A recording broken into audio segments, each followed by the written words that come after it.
Dear friends, welcome to EPG Pathshala program. I am Ajmer Singh Malik, Professor in Public Administration, Kurukshetra University, Kurukshetra. Today, we will talk about the line staff and auxiliary agencies. The objective of this particular talk is that to illuminate you with the concept of line staff and auxiliary agencies. What are those? What are their features and what are their respective roles? Naturally, how they interact with each other so that the goals of the organizations may be fulfilled.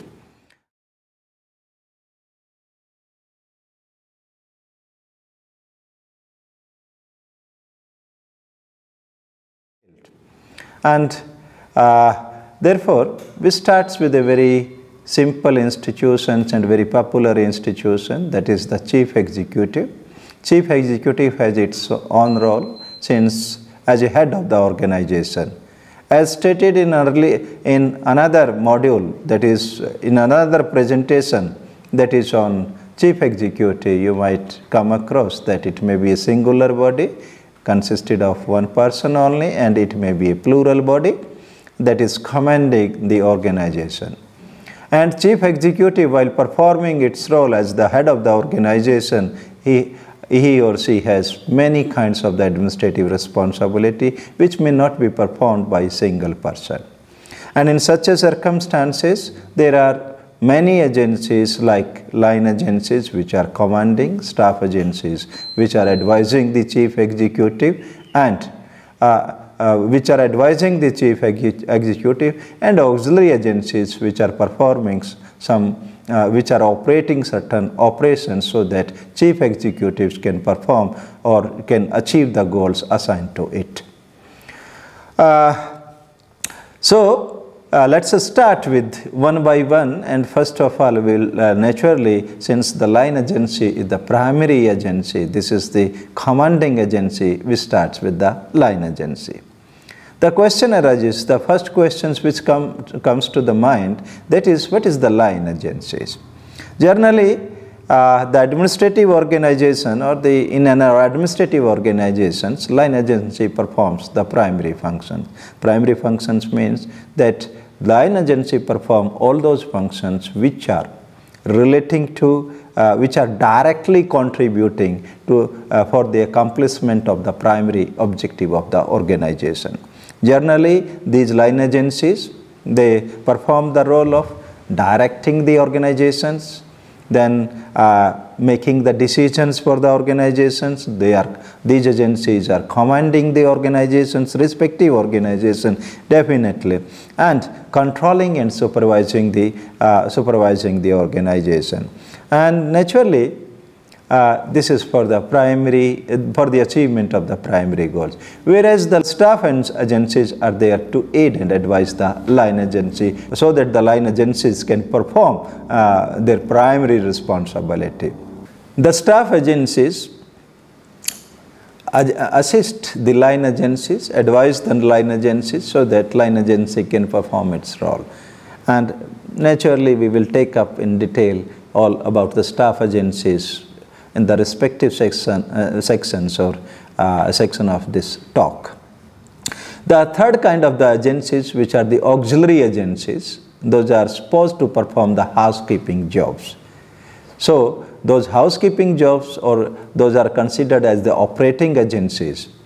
As for example, we take the line agency, for example, in our country, health department or the health ministry, education department, then we say labor department, railway, transport, communication, commerce, and these are the line agencies, for example, and further we will elaborate all these things. Then the staff agencies, then the agencies which are advising, assisting, as for example, former planning commission kind of organization, cabinet secretariat, prime minister office, these are considered as the staff agencies because those are advising or assisting the line agencies like the prime minister, like the cabinet, to take the action, to take the decision, or to perform their primary functions. And we say the auxiliary agencies, those are providing certain housekeeping services, like for example, Directorate Journal of Supply and Disposal to the Government of India. Means that, as for example, we can say certain services, that is provision of stationery, provision of certain supplies to each and every department. That's a centralized agency that helps so that the line agencies can perform its primary functions with the support of those agencies. Generally, since we were discussing the line agency, so first of all, when line agency comes to the mind, then naturally its origin is also being traced, and this has come from the military administration. We say the military administration is considered that give rise to this name, line agency. Line means in the military commanders, that is the chief commanders, that are assisted by the subordinate commanders up to the lowest level. They takes the final decisions that relating to the defense of the country and all these kinds of. There is a chain of command, uninterrupted chain of command, generally we call it, and in that circumstance, that is obeyed. This is an important thing. So line agency is where there is a continuous flow of authority from top position in an administrative organization up to the lowest positions, which may take the decision at their appropriate or respective hierarchical level of the organization, and they perform that kind of the functions. And for example, if we take the police department at the state government level, we have Director General of Police. Then there may be the Additional Director General of Police, followed by the range officers, then district level officers, then Thana level officers. This kind of, there is a chain of command. There is a continuous chain of command, and it is an uninterrupted one. So that is the line agency. There are certain features or salient feature, we can say, we will take up in the form of number 1, number 2, we will list like that one. First of all, what are those features? That is, we say, line agencies are responsible to execute policies and programs. The first important role. It is not the staff agency or auxiliary agencies which will execute the policies and programs entrusted to a particular organization. It is the line agency which is considered or which is executing these policies and programs. Number 2, it issues directions to all the concerned who are assisting or who are cooperating in accomplishing certain goals of the organization. Directions are issued by them. Moreover, they possess the authority for that purpose, and that's why their directions are obeyed by the different units of the organizations. Number 3, we can say it supervises the implementation process of the policies and programs. That is, supervision, if we take, supervision means that there is a guidance from the superior authority, a person who is designated for the purpose, and directions and counseling to the subordinate staff how to implement a program, naturally, so that they can utilize their best or contribute their best in achieving the goal of the organization. So these agencies, the line agencies, which are having the authority and command, and they are supervising there. And naturally, this supervision is through reports, through inspections, through counseling. There are many means for that purpose. Number 4, line agencies are expected to secure cooperations from all the concerns. Means that they know who can cooperate or who can contribute, maybe within the organization or the outside organization. Means that kind of the cooperation and the coordination that can be secured by the agencies and by these line agencies. This is an important, and again, this cooperation and coordination must be for the accomplishment of the primary purpose of the organization. It is not for the secondary or subsidiary goals. Secondary or subsidiary goals, achievement of secondary or subsidiary goals are the objective of the staff agency, not of the line agencies.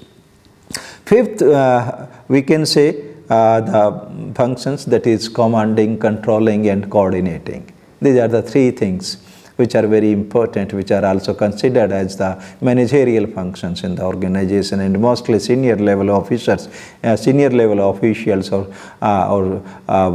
officials at senior executive positions perform this kind of the jobs. And naturally they constitute the part of the line agency.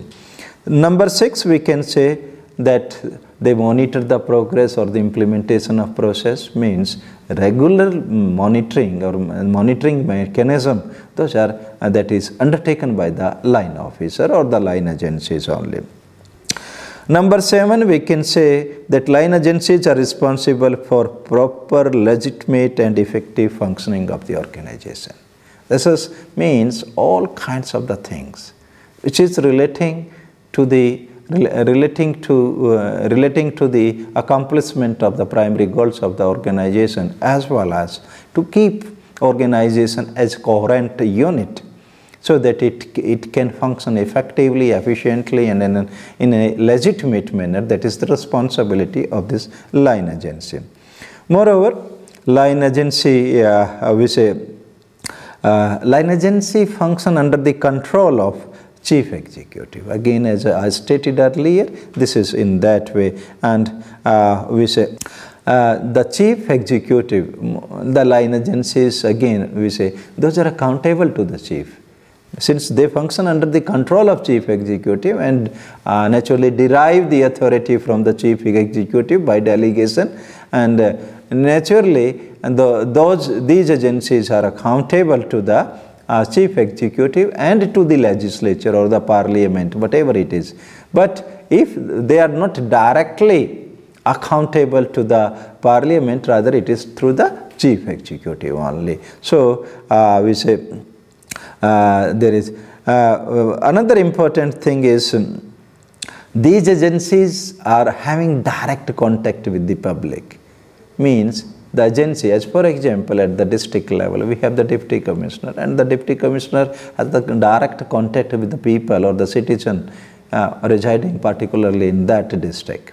So it can solve the problems, it can, there are provisions and there are many kinds of mechanisms when the grievances of the citizens are redressed by the this district officer or district collector, what you call it. Then that's why it is having all the officials which are part of the line agencies almost in those areas or in those fields which are having having interactions with the people. The line agency officials are having a direct contact with them. And as I already stated in the beginning, and that is stated in the beginning, along with the execution of the policies and programs, it is the responsibility of the line agency to maintain good public relations with the people at large. This brings the credibility, and this is an important aspect. Here I would like to mention one thing more, that public relation may not be necessarily, it may in a rational way, sometimes even the propaganda is also utilized for the line agencies, so that to attract the people or to make it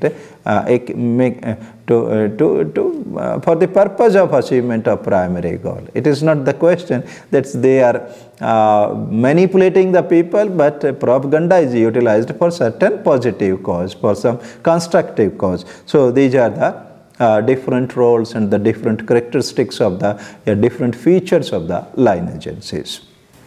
Now we come to another part, when that how many types of the line agencies we have in our organizations. We have three kinds of the line agencies. Normally we classify it to three categories depending upon the purpose, depending upon the structure of those agencies. The first one is the department form of line agencies, which is very old one and traditional one. Then the second is the public corporation kind of the line agency, and third is the independent regulatory commission. Let's have some discussion on each type of line agency. First of all, we take up the department form of line agency. The department form of line agencies are considered basic organizational unit of administration. These agencies are responsible for carrying out the major governmental functions. And if we take that into consideration, that these departments are, we say the chief executive is responsible for creating or for establishing or you can say establishing, for organizing or reorganizing the line agency. Although we have the different kind of setup, as for example, in case of India, the line agencies are created or recreated or reorganized by the chief executives, that is the Prime Minister and the Council of Ministers, or you call it the cabinet. They have the prerogative and they can do it at their age without referring the matter to the parliament. Whereas in case of United States of America, that new agencies is to be created, or it has to be recreated or organized or reorganized, that authority rests with the Congress. And there is third kind of system also that was in former Soviet Union, that creating or recreating or reorganizing line agencies was considered a constitutional amendment, and for that purpose, naturally, a constitutional amendment has to be moved in the legislature for that purpose. But whatever it is, one thing is clear, that these are the basic unit of administration. These carry out the major operation or major functions of the government, and they are responsible naturally to the chief executive, or to the chief executive, and chief executive may be responsible to the that is the parliament. So that these are the traditionals and the oldest kinds of the line agencies, and naturally we say the basis of creating these organizations, that is based on the 4 P's principle, that is person, purpose, process and place. So this discussion is also not part of this line and staff agency. That's why we leave it here, and we say we'll discuss the different another kind of the line agency. Let's now turn to the another kind of line agency, that is the public corporation. Public corporation is the second type of line agency, and what is it, why it is required when department line agency was there. Therefore, this is an important aspect. We say the government has to perform certain functions, which are if traditional functions or basic functions like railway, like communication, like we say like education, like health is to be provided, then there is no problem, we can go with the department form of line agency. But there are certain functions, and those are industrial, financial, commercial and managerial. Again, I am repeating all these kinds of the function: industrial, commercial, financial and managerials. Performance of these functions requires some sort of innovativeness as well as flexibility and freedom on the part of the chief executive or the agency itself, so that it may not be subjected to strict rules and regulation of the government, as the department form of organizations are subjected to.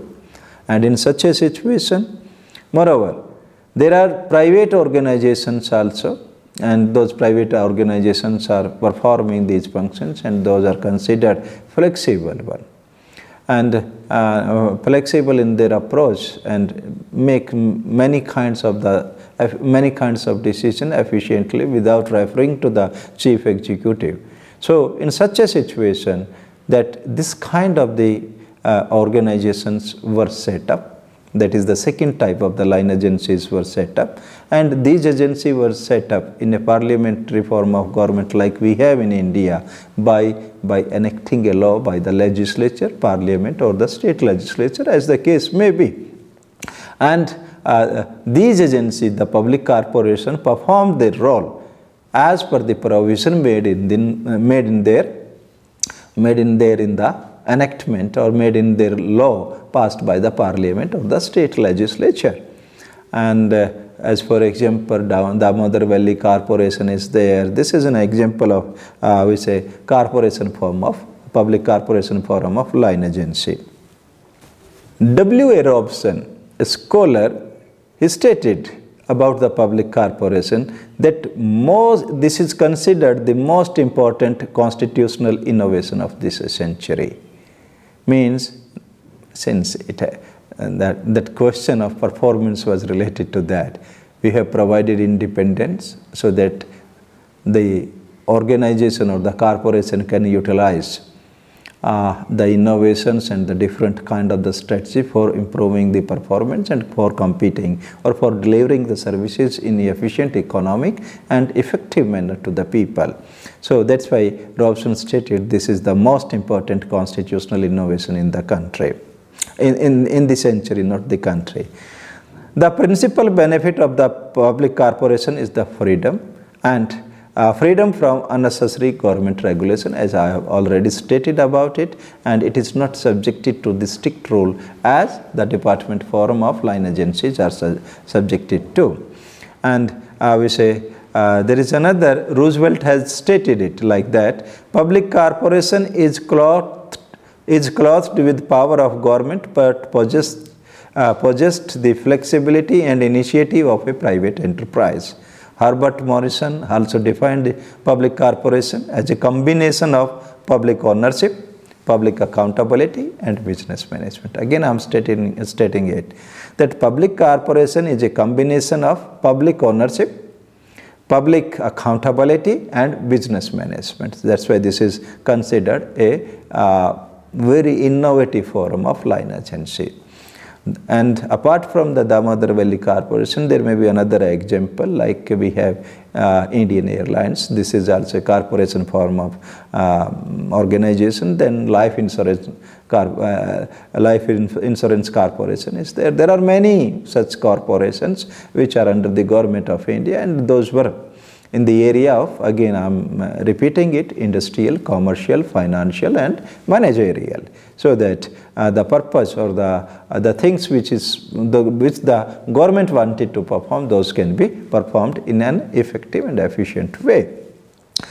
And naturally, the question also arises that there are certain features of these public corporations when we have to differentiate with the department form of line agencies. So we have to provide those features.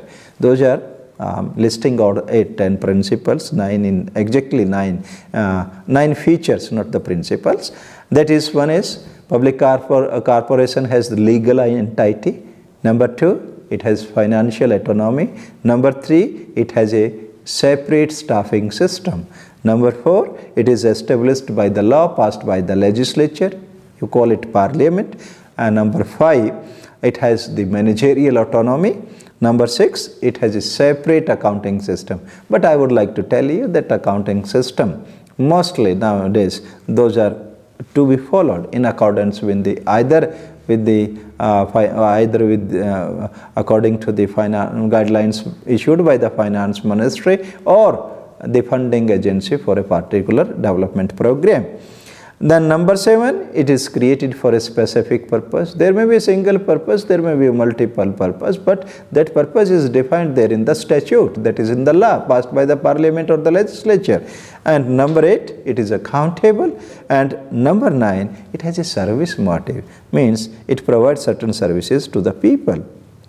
So again, one thing I am missing here, and that is the accountability, that no doubt there is a financial freedom, no doubt it is there, but at the same financial, personnel and managerial matters, there is financial freedom. Again, I am repeating this case, that there is a freedom in terms of financial, personnel and managerial, but these corporations are also accountable to the legislature or to the parliament, because these are utilizing the public fund, but the accountability is indirect one.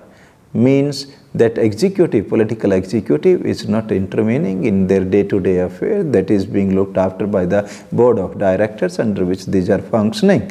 But the minister responsible, that the questions or parliamentary scrutiny is always there. Now, a third type of line agency, that is the Independent Regulatory Commission. We say the Independent Regulatory Commission that has originated in America, and there was one feeling or one, we say, belief in America at the time, particularly in 19th century, that government is necessary evil. And that's why some such agencies which are of commercial natures and supposed to provide certain services to the people, independent of government, that is established, and first of all it was established in 1887 in United States of America.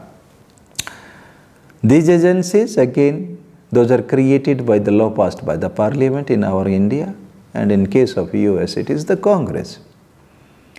And it is different from the public corporation in that sense, that they have been created for some specific purpose, and the corporation is provided some sort of flexibility in terms of managerial, in terms of personnel, in terms of the financial. But in this case, the situation is quite different. Those are provided with the constitution and the functions to be performed by it. Means they have their separate constitution. Those are independent even of the public scrutiny. These are the, again, nowadays, moreover, there is another important thing is, these Independent Regulatory Commission is considered as the fourth branch of the government, because sometimes we call headless organization. Headless organization means that those are not subjected to the political control in real sense, or in operational manner at least. So that's why we have headless organizations, or we say that is the fourth branch of the government. And as I stated, that those are established or created by the law, that the executive cannot create it. And the second important thing is, we say that these independent regulatory commissions, they have administrative, quasi-legislative and quasi-judicial role to play. Means again, which the public corporation are not supposed to perform quasi-judicial or quasi-legislative functions. Means that these agencies no doubt perform the administrative role. These agencies also have the power to make rules and regulations, if it is provided there in the constitution of the for establishing these commissions. And those are also having quasi-judicial functions. So these are the different one. In America, the first such independent regulatory commission was, as I have stated it, in 1887. The name was Interstate. The name is Interstate Trade and Commerce Commission. That was the name which was established in India also, particularly after the economic liberalization, that is after 1991 or 1991. We can say many such institutions, many such independent regulatory commissions were set up for various purposes. And the purposes is naturally, and those may be for the regulations of certain services, that is to protect the interest of the citizens or the consumers, and to provide some sort of relief to the existing government. Generally, as for example, we discussed about the department, then we discussed about the public corporation. These are the agencies which are more expertise more flexible and sharing the responsibility of the government, and those are independent of that. So as for example, the examples are Telecom Regulatory Authority of India, TRAI, generally we call it. It was set up in 1997. There was one Central Electricity Regulatory Commission that was established in 1998, and Insurance Regulatory Development Authority in 2001, and like many others, that there are Petroleum and Natural Gas Regulatory Board. Many such agencies have been established now after economic liberalization or after that one. So these are the different kind of the line agencies. That's a very lengthy discussion, although it doesn't deserve that much, but since it is an interesting one, and that's why we have been able to do that. Now we come to the second kind of the line, second kind of the agencies, that is the staff agencies. Again, chief executive is at the top of the pyramid administrative system of the country, means head of the state, and he is responsible for running the administration for whole of the country. And when he has to run the administration of whole of the country, in that circumstances, that chief executive requires the support and assistance of many such agencies to perform that. And if we go by the name, what is the staff? Then in that case we can say staff means a wooden stick on which one can lean for support. Again I am repeating it, that it is a wooden stick on which one can lean for support. That is the meaning of the staff, which is the literal meaning of this staff.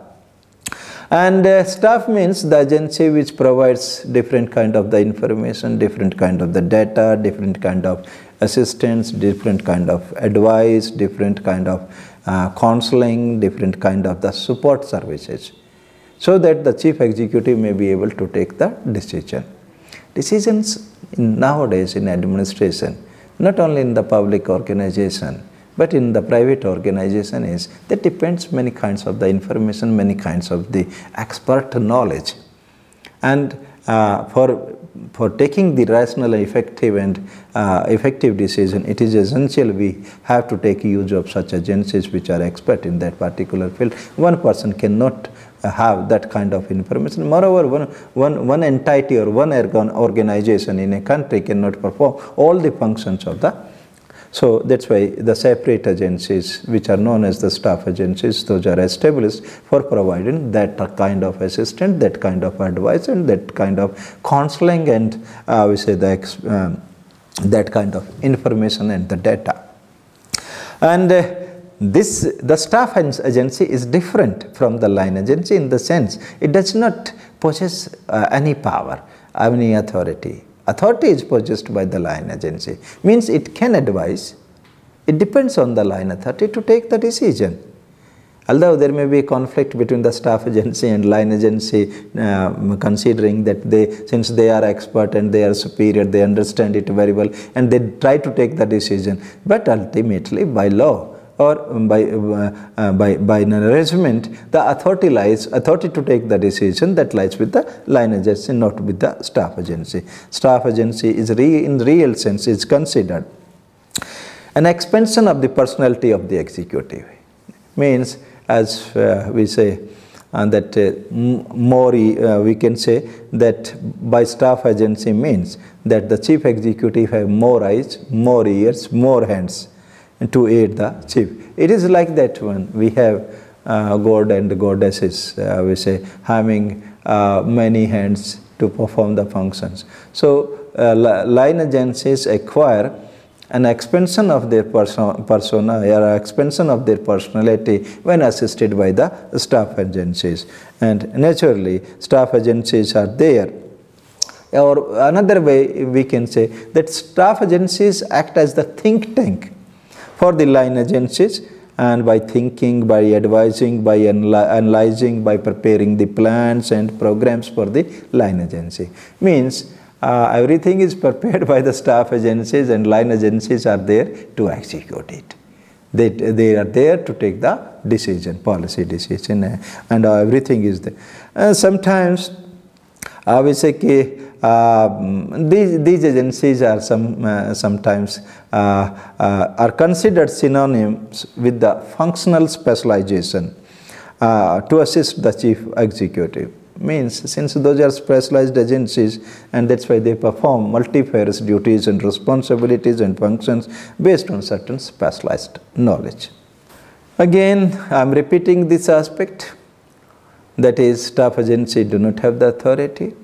Staff agencies do not command the administrative system, but the staff agencies exercise the delegated authority. Means within the organization they have to perform certain administrative functions, and that is exercised by. Moreover, staff agencies many times becomes very powerful one, because they influence the line agencies. As for example, in our country, Prime Minister office is staff agency.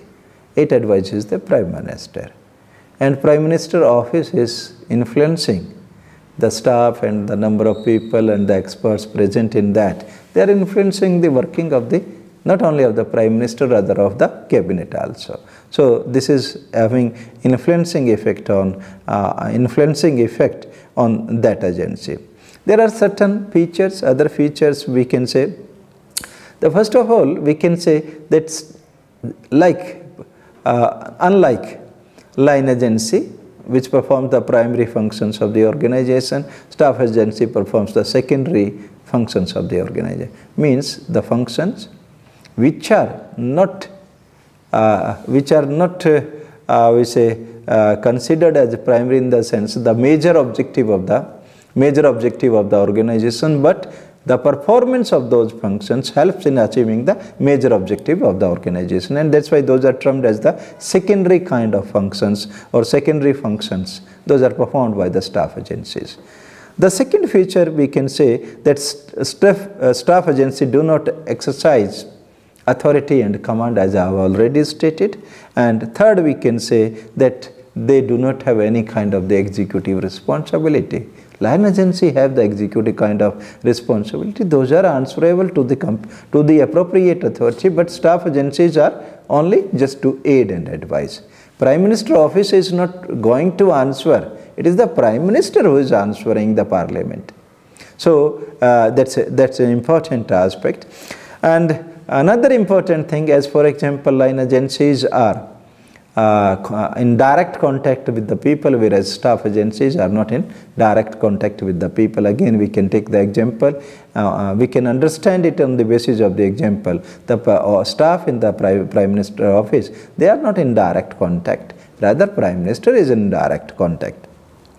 And another, we say, lastly, we can say staff units are attached to line units at all level outside the line of command. Means that there may be the different hierarchical level of the line agencies, and at each and every level staff agencies are associated with that, so that it can guide, it can help, it can advise that particular hierarchical level of the line agency. That's why in this discussion we no doubt discussed the features and role of the staff agency, but also make distinction between the line and staff agency. Then another aspect of the staff agency is that the different kind of the functions. I'm not going in much detail because we have already discussed all those things. First of all, it provides assistance, or assistance function we called it. Then information function, that's information, advisory, supervisory, delegated functions. But there are three types of, like the line agencies are three types. We say the staff agencies are also of three types. And these are, number one, general staff, number two, technical staff, and number three, auxiliary staff. What is general staff, technical staff, and auxiliary staff? We'll discuss a little bit about it. Like we discussed about the Department, Public Corporation, and Independent Regulatory Commission. Therefore, it becomes pertinent here that we discuss about the staff agencies. That is, general staff is that it performs routine and general functions, as for example diary, engagement, calendars and all these kinds, that is which is helping writing, communicating to the people, this kind of the job. Journal staff keeps who are coming and how to provide, we say, as for example, Prime Minister office is looking after every kind of functions relating to the Prime Minister, helping in performing the job of or duties of the Prime Minister. So that is the routine kind of the, in real sense it acts, journal staff acts as the filter and funnel. Filter and funnel. For important functions, they send it to the chief executive, but lesser important functions may be directed to the concerned institution, concerned agency or concerned official by the staff assisting the journal, which we call the journal staff. The second is the technical staff. This staff is technical in the sense consisted of certain functions like engineering, medical expert, economist, accountant, management. So this kind of the agencies. Generally, we say, as for example, I have given the example in case of journal staff, that is the Prime Minister office, but in case of technical staff, the example may be given that there may be some expert bodies, like if we want, the government of India want to have certain opinion regarding in the medical health, that it can get the services from All India Institute of Medical Sciences or Medical Council of India, that depends on that. The third type of staff agencies are the auxiliary staff. Auxiliary staff performs certain institutional and housekeeping activities. It is which are essential for the functioning of the line agency as well as the staff agency. That is, for example, providing papers, recruiting personnel, budget making, account keeping, all these functions are considered to be the auxiliary one. And providing supplies, that is, so that kind of the, I have already talked to you, that there may be some central purchasing agencies for whole of the government or the different departments, different corporation of the government, and that may provide an effective, efficient service to the different branches or different line agencies. So these are the auxiliary agency. And one thing more here, which is relating to the line and staff agencies, usually there may be a conflict. And that is, staff agency considered that they are well educated, they are possessing expert knowledge, and that's why they have the right to decide, they understand about the things in a more effective and more clear manner, and that's why they must be given. But this is not so. The line agency have been endowed with the power, that is the authority to decide, to take the decision and to command, control the organization, and that's why it should be with them. But the question is not that is the who possesses the power. The question is that we have to achieve the objectives of the organization. That's why line agencies and staff agencies must interact, rather cooperate with each other in such a manner so that the goals of the organization may be achieved in a right manner. Then last, the third kind of the agency, auxiliary agencies. In case of the auxiliary agencies, here I would like to quote two scholars. One is Willoughby and another is the L.T. White, because we have I've discussed with you that auxiliary agencies are a type of the staff agency. But now I am saying that auxiliary agencies are the third agency apart from the line and staff agency. Willoughby calls that these agencies as institutional, these agencies perform institutional and housekeeping activities. L.D. White refers to them as auxiliary service. And both of these two writers, they do not consider auxiliary agency as a part of the staff agency. Why they don't consider is because they do not perform advisory and supportive function. Again, I am underlining this aspect, that auxiliary agencies are performing institutional and housekeeping activities. They are not advising the line agencies, which is the function of the staff agency, and so it is not a staff agency.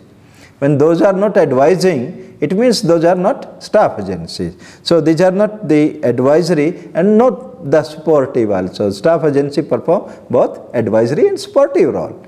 But the auxiliary agencies are not doing it. That's why, according to L.D. White and Willoughby, auxiliary agencies are the separate agencies and not a type of the staff agency.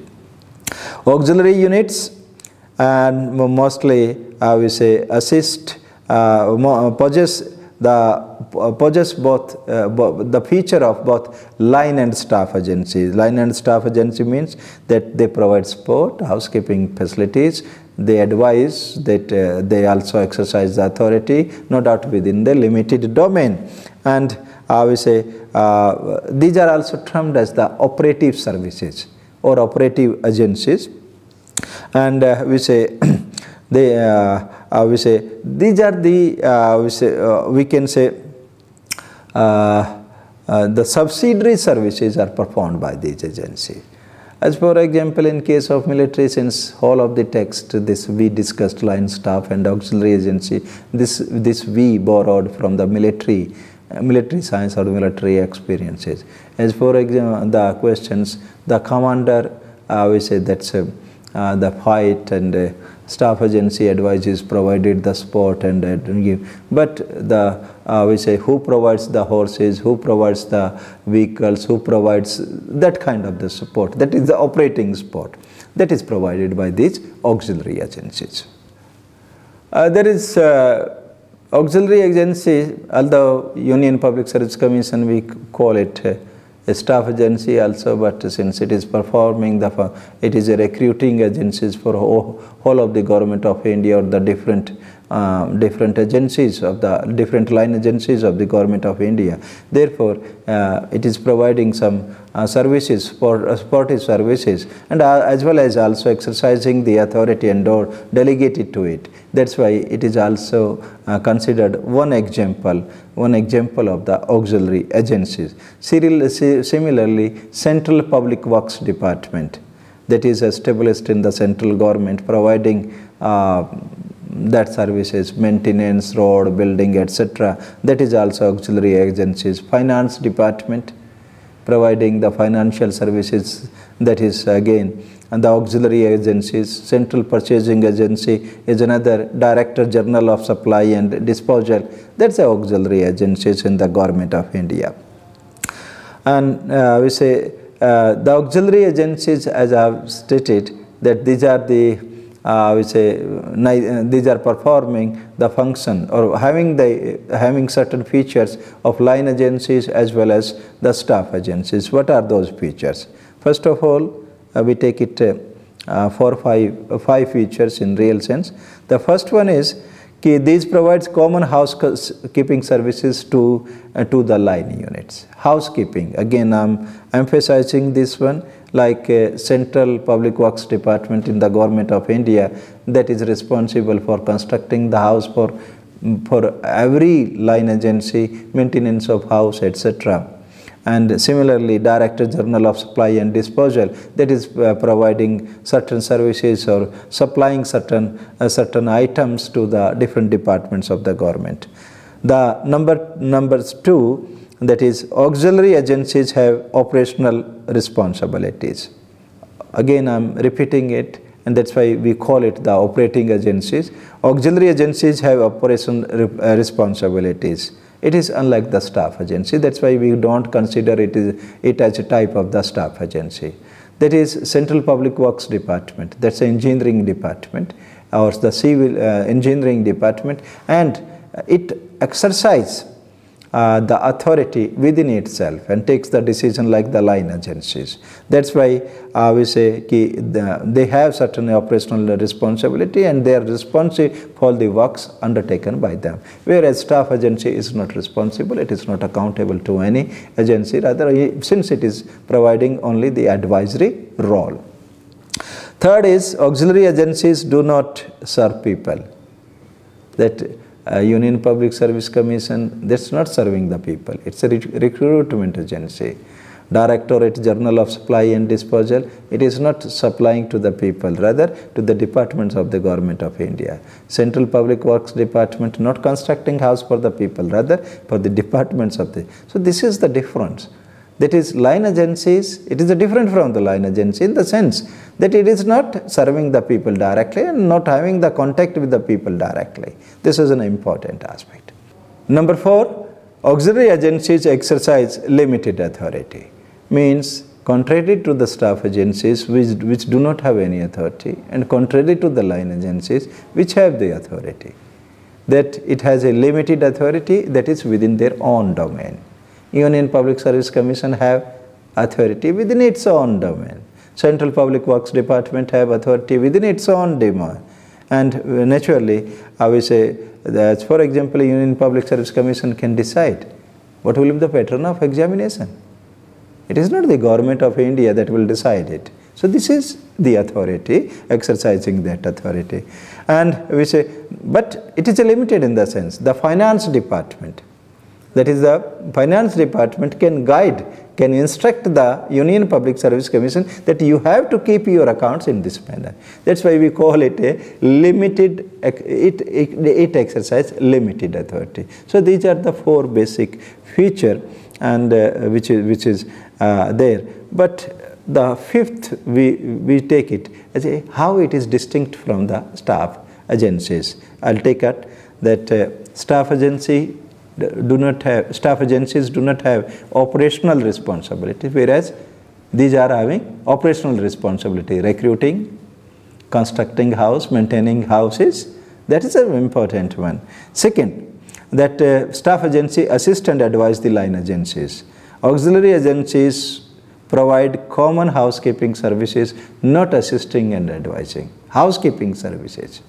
The third is, it is concerned with the formulation of major policies. Staff agency, Planning Commission used to do that. Niti Aayog is also advising the government, although it's not relating to the policy formulation nowadays. But we say auxiliary agencies are not concerned with substantive. It is not for, UPSC is not for framing any policy. UPSC is recruitment. And lastly, we can say, we say staff agency do not take the decision, but auxiliary agencies take decision. I have already stated. In the last, I would like to say, line staff and auxiliary agencies assist the chief executive of the organization in carrying out of his enormity of functions or the duties and responsibility. Line agencies performs the primary function. Staff agencies perform the secondary functions, that is aiding and advising, and auxiliary agencies providing support, providing housekeeping assistance to all the organization, including line and staff agencies. It is their coordination, it is their cooperation, all the 3 makes the functions of the chief executive successful one. This is all about this lecture or this presentation. Thank you very much. And again, I'll remind you that go through the text available and the references given therein for further reading. And not beside that, the questions have also been provided for checking your own progress. Thank you very much.